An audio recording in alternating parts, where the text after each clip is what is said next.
Je m'appelle Kairo. Je suis un singe. Mon corps est le résultat direct de mon environnement. Ma force, ma musculature, mon équilibre ne sont pas décoratifs, ils sont nécessaires. Vivre ici exige de porter son propre poids en hauteur, de sauter avec précision, de se maintenir sur des appuis instables. Chaque muscle a une fonction, chaque geste une utilité. Je viens d'une lignée ancienne, façonnée par cette forêt sur un temps long. Mes ancêtres ont appris à occuper cet espace sans le détruire. Ils ont transmis des trajectoires, des rythmes, des comportements adaptés à cet équilibre fragile. Ce savoir se transmet par le corps, par la répétition, par l'observation. Mes couleurs ne sont pas un hasard esthétique, elles sont un signal biologique. Elles indiquent la santé, l'adaptation et la stabilité de mon espèce dans ce milieu précis. Elles racontent une histoire de continuité, pas de domination. Mon alimentation est strictement liée à cette adaptation. Je me nourris principalement de feuilles jeunes, riches et digestibles. Mon système digestif est spécialisé pour une transformation lente et efficace.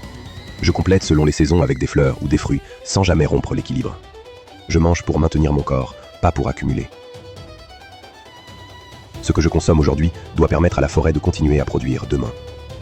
Je me déplace principalement dans la canopée. Mes bras soutiennent mon corps, mes mains assurent la prise, mes pieds stabilisent chaque appui. Chaque déplacement est une décision mesurée, chaque saut engage une connaissance précise du terrain. J'observe en permanence.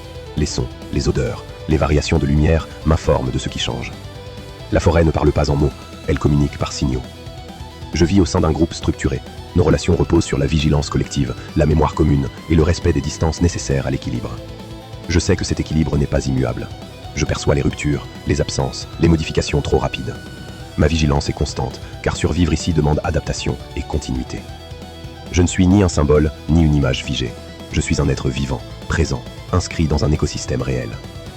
Je suis encore là, solide, fonctionnel, vivant. Tant que mon corps répond à cette forêt, tant que mes gestes prolongent ceux de mes ancêtres, l'histoire des singes continue.